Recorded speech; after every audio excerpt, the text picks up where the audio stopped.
हम लोग का अभी आता है।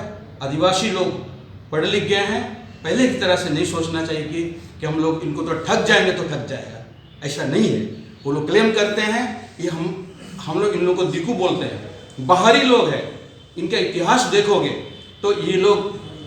नमस्कार फ्रेंड्स, आज उस वर्ग की बात होगी कि जो वर्ग अपने आप में एक अनूठा है और भारत की सभ्यता और संस्कृति की एक परिचायक है और एक उसका मुकुट है। वो है आदिवासी समाज। आपको पता है कि कुल्हान आदिवासी एकता मंच ने एक बीड़ा उठाया है और उसी को संबल देते हुए एक कार्यक्रम का आयोजन किया गया है। एक रिसर्च आई थी भारत सरकार की जो मुंडा समाज के ऊपर आधारित था। कहा गया था क्या कि साउथ ईस्ट एशिया से लगभग 3,500-4 हजार वर्ष पहले यहाँ वो समाज आकर बसता है, अपने जल जंगल ज़मीन के ऊपर आधिपत्य जमाता है और फिर अपनी ज़िंदगी की शुरुआत करता है और जहाँ जहाँ वो बसता है वहीं वहीं का होकर रह जाता है। वो है समाज आदिवासी समाज। आपको मैं एक चीज़ और बताना चाहता हूँ कि लगभग 7 भाषाओं में आदिवासी समाज को बांटा गया है। पहला अंडमान निकोबार में आदिवासी ग्रुप रहते हैं तो अंडमानीज हैं, एस्ट्रो एशियाटिक हैं दूसरा, तीसरा द्रविडियन है, चौथा इंडियो आर्यन है। हमारे यहाँ के लोग जो भाषा बोलते हैं झारखंड में इंडो आर्यन भाषा बोलते हैं।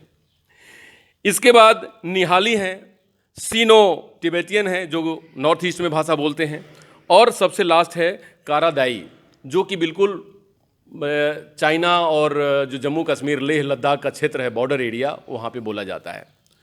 तो इन सब भाषा के ज्ञाता आदिवासी समाज के लोग, और एक खूबी और इस आदिवासी समाज में कि जो मैं बताना चाहता हूँ कि इनके अंदर कोई रिलीजियस फैक्टर नहीं होता, कोई रिलीजन के पीछे नहीं भागते, कोई कास्ट फैक्टर नहीं होता, जाति का विभाजन इनके ग्रुप आदिवासी समाज में नहीं होता। ये प्रकृति के पुजारी हैं, प्रकृति की पूजा करते हैं और विदाउट कास्ट विदाउट रिलीजन एक अति अत्याधुनिक सोच रखने वाला समाज जिसको हम आदिवासी समाज कहते हैं। तो इस आदिवासी समाज की आज वो बात करने के लिए हमारे बीच चंपैया जी एक बहुत सुंदर समाज सेवी हैं और कुल्हान आदिवासी एकता मंच के एक कर्ता धर्ता भी हैं, अध्यक्ष भी हैं। तो मैं चंपैया जी से जानना चाहता हूं कि जब से आपने शुरुआत की ये जंग लड़ना, क्योंकि आदिवासी को अपनी आदिवासियत से परिचय कराना अपने आप में चैलेंज है, क्योंकि ये बहुत पुरातन सभ्यता है और आपकी लड़ाई आपके अपने लोगों से ही है। बाहर दुश्मन कम है, आपके घर में दुश्मन ज़्यादा है। तो उस विषय में आप क्या कहेंगे?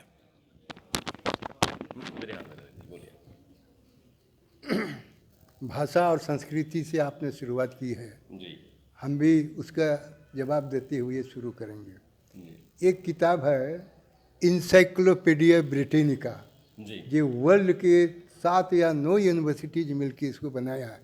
ये आदिवासी धर्म के संबंध में एक सेंटेंस है, उसमें the oldest of all Indian religions is the animism which is still practised by the remote tribes such as Hos, Munda and Santhal. सबसे प्राचीनतम धर्म आदिवासी धर्म, जो प्रकृति धर्म है, जड़तावाद है, जिसको अभी भी हम लोग मान रहे हैं। इसको कोई हम लोग से छीन नहीं सकता। जी जी। अब जड़तावाद कैसे, उसमें थोड़ा सा बोलते हैं। सब जानते हैं कि सृष्टि के प्रारंभ में जल जंगल जमीन ही था, दूसरा कुछ नहीं था। सृष्टि के बाद प्रथम सृजित मानव ने प्रकृति के जिस अंग विशेष में जिस तरह की शक्ति और विचित्रता को देखा, उसको दैवी शक्ति मान करके पूजना शुरू किया, और तभी से आदिवासी प्रकृति का अंग को पूजते आया, अभी भी पूज रहा है।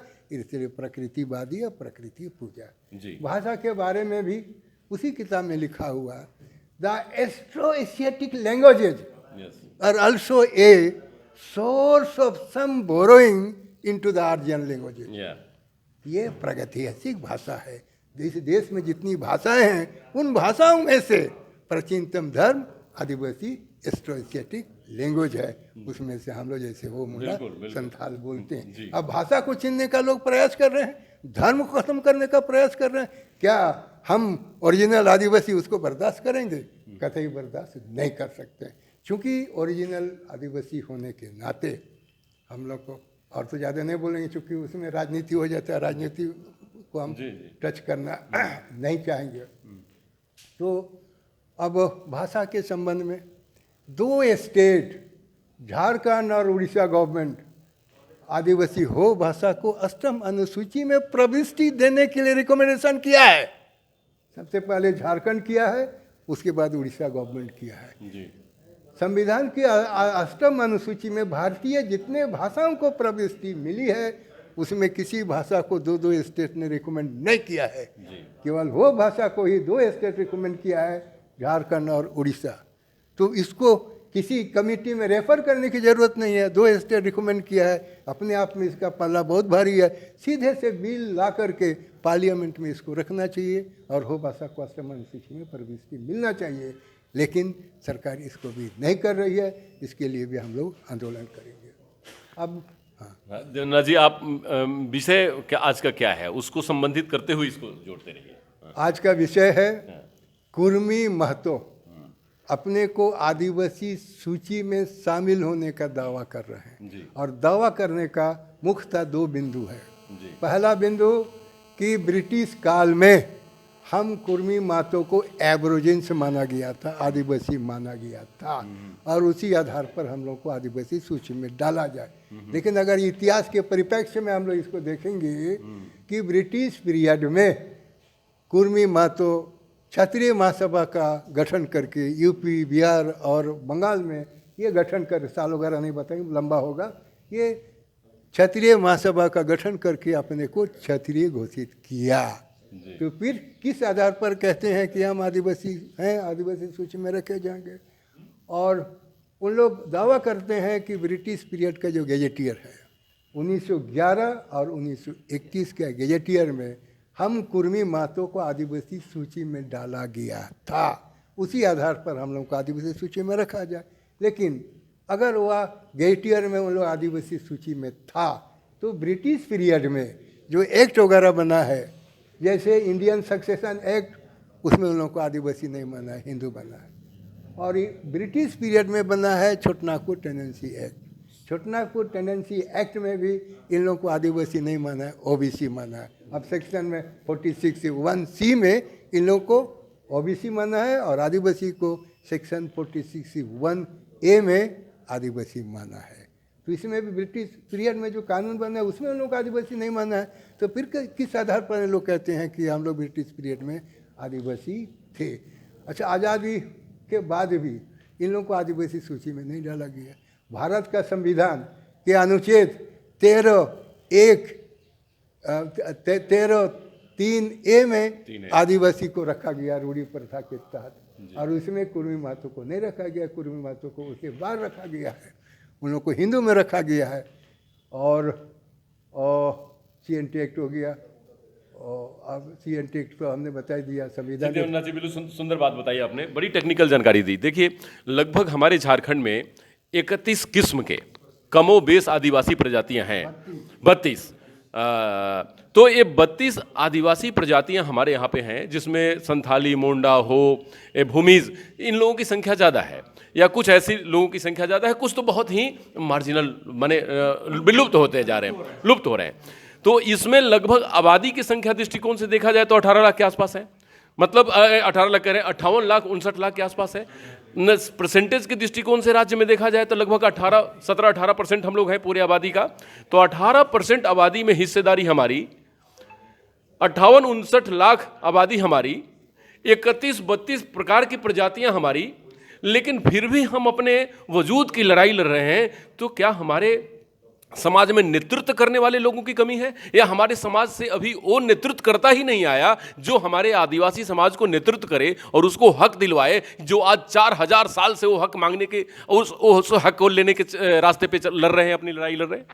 इसका ऐतिहासिक परिप्रेक्ष्य में इसको कहा जा सकता है, आदिवासी सेल्फ डिपेंडेंट रहा है जितनी, और दूसरे पर डिपेंडेंट होने के लिए यूनिटी की ज़रूरत है, संगठन की ज़रूरत है। बाकी और जो समाज है इस देश का, उन लोग किसी दूसरे पर डिपेंडेंट शुरू से हैं और अभी भी हैं, इसीलिए अपनी मांग को मनवाने के लिए संगठित तुरंत होते हैं और सरकार से अपनी मांग को मनवाते हैं। लेकिन आदिवासी सेल्फ डिपेंडेंट रहा है, सरकार से उस समय कोई उम्मीद उन लोग नहीं रखता था। सरकार से कुछ लेने का होता तभी संगठित होता। इधर सरकार ने आदिवासियों को डिपेंडेंट बना दिया है जब से कल्याणकारी योजनाओं को शुरू किया।